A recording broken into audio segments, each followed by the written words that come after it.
Vamos a buscar Lucas capítulo 10 y vamos a leer de los versículos del 1 al 24. Así que nos vamos de 4 en 4. ¿Lucas 10? Lucas 10 del 1 al 24. ¿De 4 en 4? Amén. Después de esto, el Señor eligió a otros 72 y de dos en dos los envió delante de él a todas las ciudades y lugares a donde él tenía que ir. Les dijo, ciertamente es mucha la mies, pero son pocos los segadores. Por tanto, pidan al Señor de la mies que envíe segadores a cosechar la mies. Y ustedes pónganse en camino, pero tengan en cuenta que yo los envío como corderos en medio de lobos. No lleven bolsa, ni alforja, ni calzado, ni se detengan en el camino a saludar a nadie. En cualquier casa donde entren, antes que nada digan, paz a esta casa. Si allí hay gente de paz, la paz de ustedes reposará sobre esa gente. De lo contrario, la paz volverá a ustedes. Quédense en esa misma casa y coman y beban lo que les den, porque el obrero es digno de su salario. No vayan de casa en casa. En cualquier ciudad donde entren y los reciban, coman lo que les ofrezcan. Y sanad a los enfermos que en ella haya, y decidles, se ha acercado a vosotros el reino de Dios. Mas en cualquier ciudad donde entréis y no os reciban, saliendo por sus calles, decid, aún el polvo de vuestra ciudad que se ha pegado a nuestros pies, lo sacudimos contra vosotros. Por esto sabed que el reino de Dios se ha acercado a vosotros, y os digo que en aquel día será más tolerable el castigo para Sodoma que para aquella ciudad. Ay de ti, Corazín, ay de ti, Bethsaida, que si en Tiro y en Sidón se hubieran hecho los milagros que se han hecho en vosotros, vosotras tiempo hay que presentadas en civil y ceniza, se habían arrepentido. Por tanto, en el juicio será más tolerable el castigo para Tiro y Sidón que para vosotras. Y tú, Capernaum, que hasta los cielos eres levantada, hasta el Hades serás abatida. El que a vosotros oye, y a mí me oye, y el que a vosotros desecha, y a mí me desecha, y el que me desecha a mí, desecha al que me envió. Los 70 regresaron con gozo diciendo, Señor, hasta los demonios se sujetan en tu nombre. Y él les dijo, yo veía a Satanás caer del cielo como un rayo. Miren, les he dado autoridad para pisotear sobre serpientes y escorpiones, y sobre todo el poder del enemigo, y nada les hará daño. Sin embargo, no se regocijen en esto, de que los espíritus les someten, sino regocíjense de que sus nombres están escritos en los cielos. En aquella misma hora Jesús se regocijó en el Espíritu y dijo, yo te alabo, oh Padre, Señor del cielo y de la tierra, porque escondiste estas cosas de los sabios y entendidos y las has revelado a los niños. Sí, Padre, porque así te agradó. Todas las cosas me fueron entregadas por mi Padre, y nadie conoce quién es el Hijo sino el Padre, ni quién es el Padre sino el Hijo, y aquel a quien el Hijo lo quiera revelar. Y volviéndose a los discípulos les dijo aparte, bienaventurados los ojos que ven lo que vosotros veis. Porque os digo que muchos profetas y reyes desearon ver lo que vosotros veis, y no lo vieron, y oír lo que oís, y no lo oyeron. Y aquí un intérprete de la ley se levantó y dijo, para probarle, maestro, ¿haciendo qué cosa heredaré la vida eterna? Él le dijo, ¿qué está escrito en la ley como lees? Hasta ¿no? Ya. Porque yo fueron 4. Hasta el 24. 6. El mensaje de hoy se titula El discipulado de Jesús. La palabra discípulo viene del latín discipulus y según el diccionario es persona que aprende una doctrina, ciencia o arte bajo la dirección de un maestro. Persona que sigue la opinión de una escuela, aun cuando vive en tiempos muy posteriores a los maestros que le establecieron.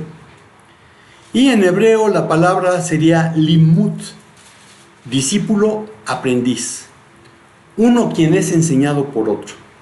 Esta palabra limud proviene de lamad, enseñar, instruir, entrenar, impartir información en un ambiente formal o informal, con un enfoque en el cual la información será respondida, de modo que es una formación del objeto.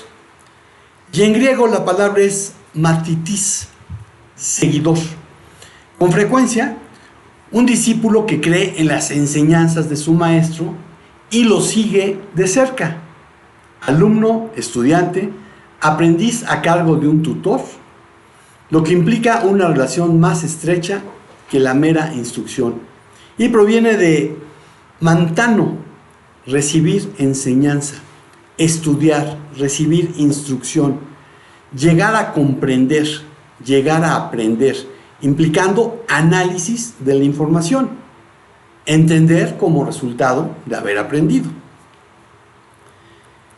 Porque pues si uno no puede ponerlo en práctica, pues no ha aprendido.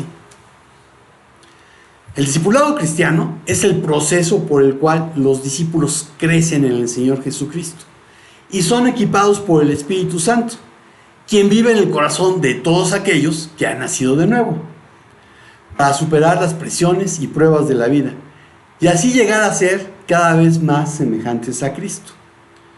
Un discípulo de Cristo tiene al menos estas actitudes. Pone a Jesús en primer lugar. Sigue las enseñanzas de Jesús. Permanece en Cristo para dar fruto. Ama a sus condiscípulos. Cumple con la gran comisión. En breve, un discípulo cristiano es aquel que pone a Jesús en primer lugar, obedece al Señor, produce buenos frutos, ama a los demás y hace más discípulos. Y veamos en la Biblia cómo es que Jesús discipulaba.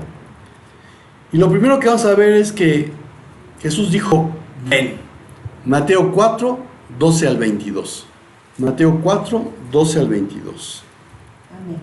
Cuando Jesús oyó que Juan estaba preso, volvió a Galilea, y dejando a Nazaret vino y habitó en Capernaum, ciudad marítima, en la región de Zabulón y de Neftalí, para que se cumpliese lo dicho por el profeta Isaías cuando dijo, tierra de Zabulón y tierra de Neftalí, camino del mar, al otro lado del Jordán, Galilea de los gentiles. El pueblo asentado en tinieblas vio gran luz, y a los asentados en región de sombra de muerte, luz les resplandeció. Desde entonces comenzó Jesús a predicar y a decir, arrepentíos, porque el reino de los cielos se ha acercado. Andando Jesús junto al mar de Galilea, vio a dos hermanos, Simón llamado Pedro y Andrés su hermano, que echaban la red en el mar, porque eran pescadores. Y les dijo, venid en pos de mí, y os haré pescadores de hombres. Ellos entonces, dejando al instante las redes, le siguieron. Pasando de allí, vio a otros dos hermanos, Jacobo, hijo de Zebedeo, y Juan su hermano, en la barca con Zebedeo su padre, que remendaban sus redes, y los llamó. Y ellos, dejando al instante la barca y a su padre, le siguieron. Amén. Este venir en pos de mí se podría traducir literalmente como ven atrás de mí, sígueme. Y donde dice le siguieron, el verbo en griego habla de ir detrás, de seguir, de acompañar como seguidor, de ser un discípulo. Y en esta porción tenemos los primeros 4 discípulos de Jesús. Pero hay algo que solemos pasar por alto porque desconocemos el contexto cultural. Y lo que pasamos por alto es que eran los discípulos quienes elegían a quien habría de ser su maestro. Y el rabí decidía si quería enseñarles. Pero aquí es el maestro quien elige a quienes han de ser sus discípulos.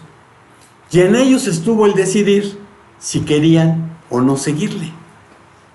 Y te pregunto, ¿has oído la invitación de Jesús a seguirle? Si no es así, quizás es porque quieres una manifestación espectacular y no estás poniendo atención al soplo suave y apacible. Primero de Reyes 19, del 11 al 13. Entonces el Señor le dijo, sal y ponte en el monte delante del Señor. En ese momento el Señor pasaba, y un grande y poderoso viento desposaba los montes y quebraba las peñas delante del Señor. Pero el Señor no estaba en el viento. Después del viento, un terremoto, pero el Señor no estaba en el terremoto. Después del terremoto, un fuego, pero el Señor no estaba en el fuego. y después del fuego el susurro de una brisa apacible. Cuando Elías lo oyó, se cubrió el rostro con su mano y salió, y se puso a la entrada de la cueva. Y una voz vino a él y le preguntó: ¿qué haces aquí, Elías? Amén. Entonces, hoy en día se ha puesto de moda el gran show en los cultos. Y mucha gente que dice ser seguidora de Cristo, lo único que está buscando es espectáculo. Está buscando el... ¿cómo se llama este? El CO2, no, el hielo frío, se me fue el nombre. Que sale del CO2 y hace las nubecitas. El hielo seco. Está mostrando el hielo seco, las luces, el show de las panderistas, que dicho sea de paso. Alguna vez alguien me dijo: no, es que vino alguien de Israel y les enseñó cómo hacerlo. Y le tuve que responder: vete a una sinagoga tradicional, y vas a ver que las mujeres o están en gallola o están abajo cubiertas por cortinas y no participan. Entonces este show de panderistas, de odaliscas, no lo vas a encontrar en el culto judío. Quizás no estás buscando el espectáculo, lo cual sería peor, porque no eres de sus ovejas. Juan 10, 25 al 28. Amén. Jesús les respondió: ya se lo he dicho, y ustedes no creen, pero las obras que yo hago en nombre de mi Padre son las que dan testimonio de mí. Si ustedes no creen, es porque no son de mis ovejas. Las que son mis ovejas oyen mi voz, y yo las conozco, y ellas me siguen. Y yo les doy vida eterna, y no perecerán jamás, ni nadie las arrebatará de mi mano. Amén. Mis ovejas oyen mi voz y me siguen. ¿Estás buscando el show o no eres de sus ovejas? Pero si has oído al maestro diciéndote: ven, ¿qué esperas para seguirle? Recuerda que muchos son los llamados, pero pocos los escogidos. Mateo 20, 16.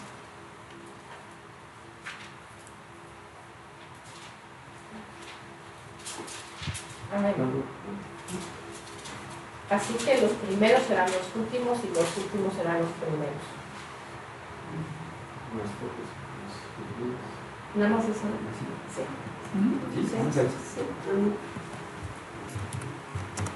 ¿Qué más dice eso? Sí. Y me dice más: así los primeros serán postreros y los postreros primeros, porque muchos son llamados, mas pocos escogidos. Amén. Leíste de la 60, ¿verdad? Sí.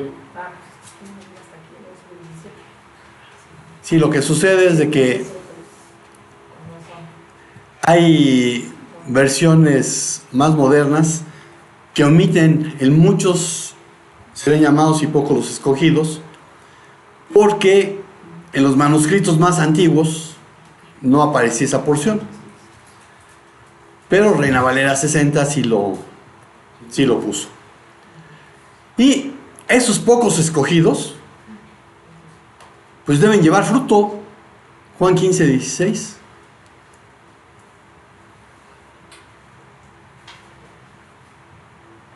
Amén. Ustedes no me eligieron a mí, más bien yo los elegí a ustedes, y los he puesto para que vayan y lleven fruto, y su fruto permanezca, para que todo lo que pidan al Padre en mi nombre, Él se lo conceda. Amén. Amén. Señor, tú dijiste que todo lo que pida... A ver. No es cheque en blanco. ¿Ya cumpliste con lo que viene antes? ¿Estás permaneciendo en Él? ¿Estás llevando fruto? ¿Tu fruto está permaneciendo? Si no, no me vengas con cuentos de que el Señor dijo: todo lo que pida me lo vas a dar, porque no es el genio de la botella. Y tú no eres Aladino, aunque te creas. Entonces, muchos son los llamados, pocos los escogidos. Y de la misma manera que Jesús llamó a los 12, Jesús te sigue llamando. Jesús sigue llamando gente a que sea su discípulo. ¿Para qué? Para que lleven fruto. Jesús inicia el discipulado diciendo, ven. Y después de ese ven, dice, vengan y vean. Marcos 1, 21 al 28.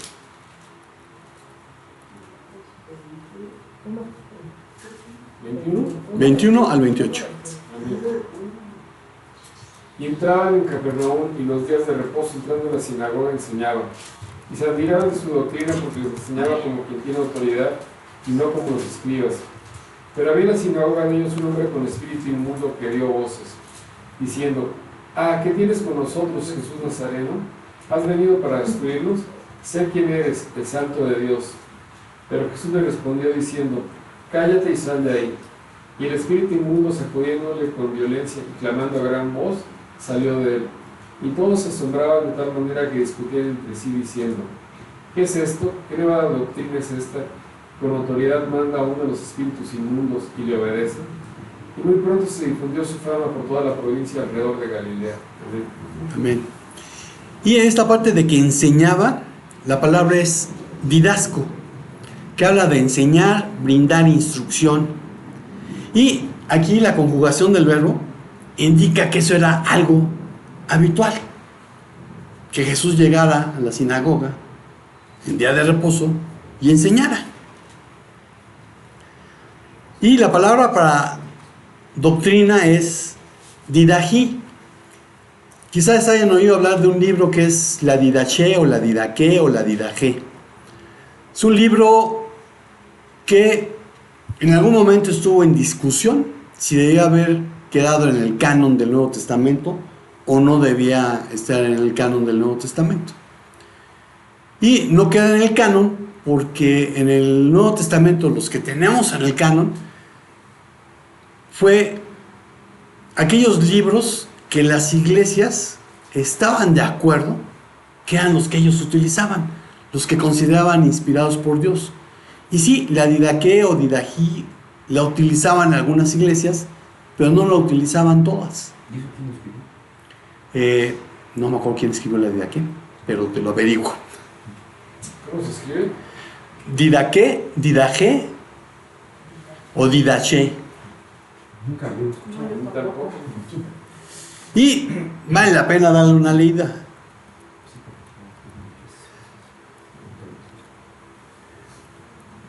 Y aquí, fíjense, se mencionan la ciudad, el día, el lugar de culto y el ministerio de Jesús. Capernaum albergaba la población más grande a orillas del mar de Galilea. Y Jesús la adoptó como su hogar en lugar de Nazaret y fue el centro de sus actividades en Galilea. Sabemos que los escribas y los maestros de la ley, cuando exponían esta, lo hacían citando los puntos de vista de multitud de expertos que servían de apoyo a su presentación, Gilel o Shammai. Pero el maestro, Jesús, no enseñaba así. Tampoco convertía la palabra de Dios en una procesión interminable de reglamentos legalistas. En vez de eso, Jesús siempre proclamaba el mensaje del Evangelio. Esta fue una de las primeras lecciones que aprendieron los discípulos, que en Jesús estaban ante la autoridad suprema. Vean Mateo 5, 43 al 48. Amén. Oísteis que fue dicho, amarás a tu prójimo y aborrecerás a tu enemigo. Pero yo os digo, amad a vuestros enemigos, bendecid a los que os maldicen, haced bien a los que os aborrecen y orad por los que ultrajan y os persiguen, para que seáis hijos de vuestro Padre que está en los cielos, que hace salir su sol sobre malos y buenos y que hace llover sobre justos e injustos. Porque si amáis a los que os aman, ¿qué recompensa tendréis? ¿No hacen también lo mismo los publicanos? Y si saludáis a vuestros hermanos solamente, ¿qué hacéis de más? ¿No hacen también así los gentiles? Sed pues vosotros perfectos, como vuestro Padre que está en los cielos es perfecto. Amén.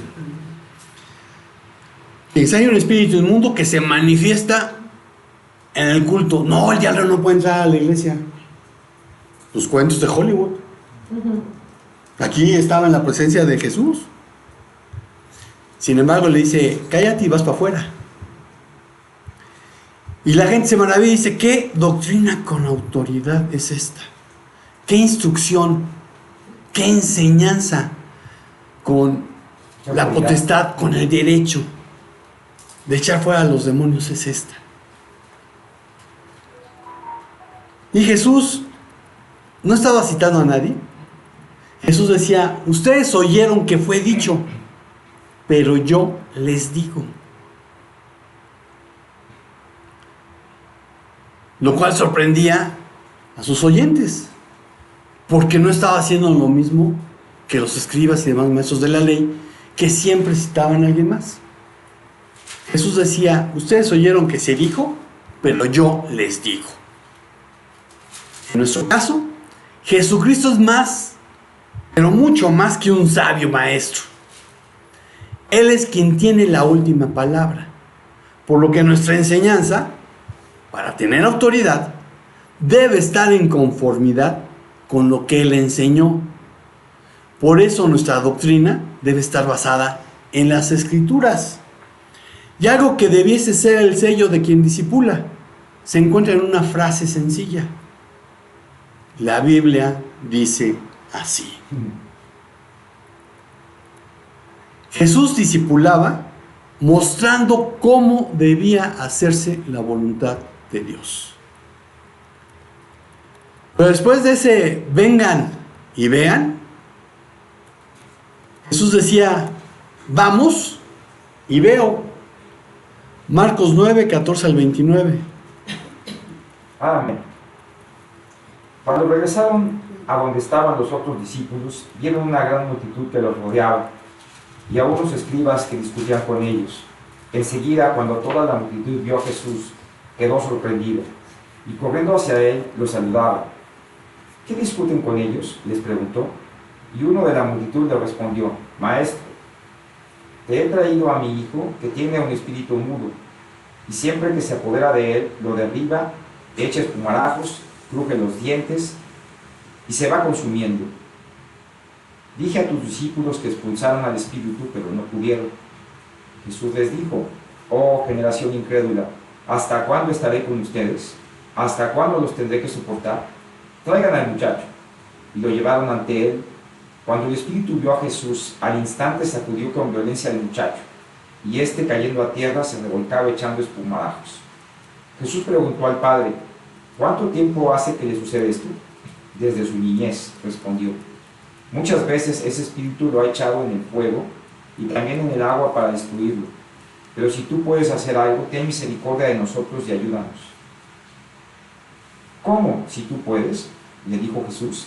Todas las cosas son posibles para el que cree. Al instante el padre del muchacho gritó y dijo, creo, ayúdame en mi incredulidad. Cuando Jesús vio que la gente corría a reunirse, reprendió al espíritu inmundo, diciéndole, espíritu mudo y sordo, yo te ordeno, sal de él y no vuelvas a entrar en él. Después de gritar y de sacudirlo con terribles convulsiones, el espíritu salió, y el muchacho quedó como muerto, tanto que la mayoría de ellos decían, está muerto. Pero Jesús tomándolo de la mano, lo levantó y él se puso en pie. Cuando Jesús entró en casa, sus discípulos le preguntaron en privado, ¿por qué nosotros no pudimos expulsarlo? Jesús les dijo, esta clase con nada puede salir sino con oración. Amén. Y otros manuscritos agregan ayuno. Entonces, la situación es esta. Viene un padre con su hijo que está endemoniado. Digan lo que digan los que creen que era un caso de epilepsia. El chico está endemoniado. Y le pide a los discípulos que lo echen fuera, que lo expulsen, que lo destierren, que lo arrojen. Y los discípulos no pueden. Cuando Jesús baja, los ve que está discutiendo con los escribas.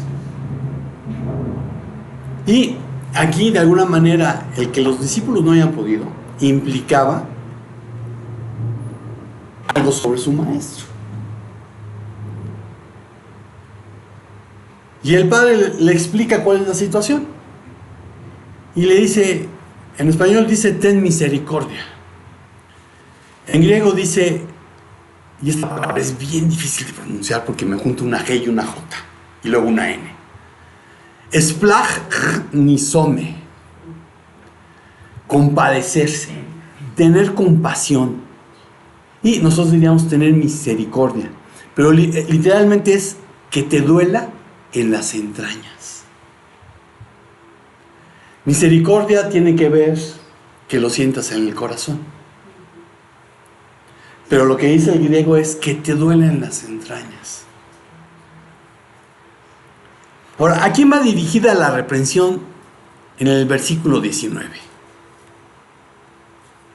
Oh generación incrédula, ¿hasta cuándo estaré con ustedes? ¿Hasta cuándo los tendré que soportar? ¿A quién se la dirigió Jesús? ¿A los discípulos? Pues habla de generación. ¿A la multitud? ¿Al padre del muchacho? ¿O a todos los presentes? El contexto histórico nos habla que la crucifixión no estaba muy lejana. Por lo que Jesús llevaba alrededor de 3 años proclamando las buenas nuevas de salvación y discipulando. Además, al decir que al que cree, todo le es posible. Y la pregunta de los discípulos en el versículo 28, ¿por qué nosotros no pudimos expulsarlo? A mí me hace pensar que fue a ellos, pues el resto solo habría sido testigo de algunos de los hechos de Jesús, o a lo más se los habrían contado, pero los discípulos eran testigos de todo. Una de las características del Evangelio de Marcos es mostrar cómo los discípulos fracasan una y otra vez. Sería fácil juzgarlos y pretender ser mejores que ellos, pero la verdad es que nosotros, que tenemos muchas ventajas sobre ellos, también fracasamos. Y hay ocasiones en que, como el padre del muchacho poseído, debemos expresar pistebo boiti muti apistía. Creo, ayuda a mi falta de fe.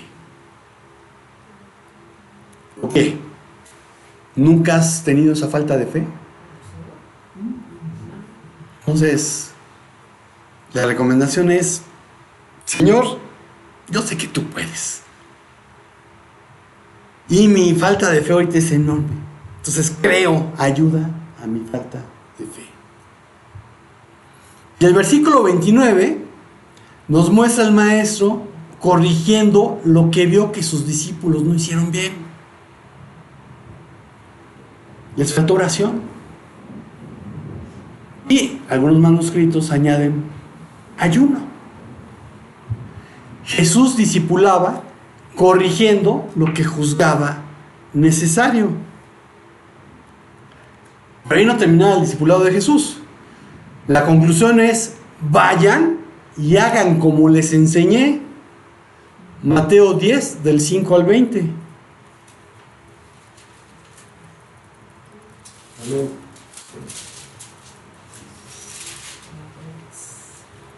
A estos dos envió Jesús y les dio instrucciones, diciendo: por camino de gentiles no vayáis, y en ciudades samaritanas no entréis, sino id ante las ovejas perdidas de la casa de Israel, y yendo predicar diciendo: el reino de los cielos se ha acercado, sanad a enfermos, limpiad leprosos, resucitad muertos, echad fuera demonios, de gracia recibisteis, dad de gracia. No os proveáis de oro ni de plata, ni cobre en vuestros cintos, ni de alforja para el camino, ni de 2 túnicas, ni de calzado, ni de bordón, porque el obrero es digno de su alimento. Mas en cualquier ciudad o aldea donde entréis, informaos quién en ella sea digno, y posad allí hasta que salgáis. Y al entrar en la casa, saludadla, y si la casa fuese digna, vuestra paz vendrá sobre ella, mas si no fuera digna, vuestra paz se volverá a vosotros. Y si alguno no os recibiere, ni oyere vuestras palabras, salid de aquella casa o ciudad, y sacudid el polvo de vuestros pies. De cierto os digo que el día del juicio será más tolerable al castigo para la tierra de Sodoma y de Gomorra que para aquella ciudad. Y aquí que yo os envío como ovejas en medio de lobos. Sed pues prudentes como serpientes y sencillos como palomas. Y guardaos de los hombres, porque os entregarán a los concilios y en sus sinagogas os azotarán. Y aún entre gobernadores y reyes seréis llevados por causa de mí para testimonio de ellos y a los gentiles. Mas cuando se entreguen, no os preocupéis por cuánto o cómo hablaréis, porque en aquella hora se da lo que habéis de hablar. Porque no sois vosotros los que habláis, sino el Espíritu de vuestro Padre que habla en vosotros. Amén. Amén. Entonces, dice, al entrar en la casa, salúdenla. Y recordemos, en griego la casa es oikos, que se escribe como el yogur, oikos, pero se pronuncia oikos. Pero la casa no es el lugar. De la misma manera que la iglesia no es el lugar, sino que somos nosotros los que hemos nacido de nuevo, la casa es la familia, los amigos, los sirvientes e inclusive los esclavos. ¿Y cuál era el saludo? El mismo saludo que sigue siendo hasta el día de hoy entre los judíos. Shalom. Que se traduce, y es una traducción muy pobre, como paz. Porque shalom es mucho más que paz. Si no, no habría manera de que Israel saliera a la guerra con shalom. Entonces, shalom de lo que nos habla es de que sí es un saludo, pero también es una bendición. Y, por lo que veo yo aquí, también es un arma. Entonces, este shalom es una bendición en la cual yo te estoy deseando que tengas esa paz que sobrepasa todo entendimiento. Que no importa en qué situación te encuentres, la paz de Dios que sobrepasa todo entendimiento sea sobre ti. ¿Por qué? Porque tienes lo más importante, lo tienes a Él. Y si lo tienes a Él, nada te falta. Salmo 23, el Señor es mi pastor, nada me faltará, nada me falta. Y dice aquí, si en la casa hay alguien que es digno, tu shalom se queda. ¿Por qué? Porque es como un manto. Pero si no hay nadie digno del shalom, se va contigo. Entonces, llegas a un lugar, saludas con shalom, y de hecho yo le he añadido el haris, el gracia de Pablo, que era como empezaba sus cartas, gracia y paz. Porque es como si tú llegas a un lugar que está completamente a oscuras y prendieras la luz. Y sabemos que las cucarachas y las ratas, en cuanto sale la luz, se van. Bueno, cuando tú llegas con shalom, cuando tú eres hijo de Dios y ministras este shalom, haces que los enemigos se replieguen. Porque no eres tú, es Dios. Entonces por eso digo que es un arma. Entonces Jesús les da esta instrucción a sus discípulos. Pero también les da la advertencia de que los estaba enviando como ovejas en medio de lobos. Y Jesús les dio una comisión cuádruple: predicar el reino de los cielos, curar a los enfermos y leprosos. Y Marcos nos dice que estas señales seguirán a los que creen. En mi nombre echarán fuera demonios, pondrán las manos en los enfermos, comerán cosa ponzoñosa y no les hará daño. Entonces, curar a los enfermos y leprosos. Puede que no tengas el don de sanidad, pero sí puedes orar por alguien que esté enfermo. Porque al final de cuentas, tengas o no tengas el don de sanidad, tú no eres el que cura. El que cura es Dios. Resucitar a los muertos. Y pues a lo largo del Evangelio yo solamente, aparte de Jesús, pues veo a Pablo resucitando a un muerto. No sé a cuántos más hayan resucitado. Y al que resucitó Pablo fue porque lo aburrió con un sermón tan largo. Se cayó y se murió. Y la cuarta comisión era echar fuera demonios. Y si ven, esto abarca tanto las necesidades físicas como las espirituales de los hombres. Y concierne tanto a este mundo como al mundo venidero. A nosotros nos compete la orden dada en Hechos 1, del 7 al 8.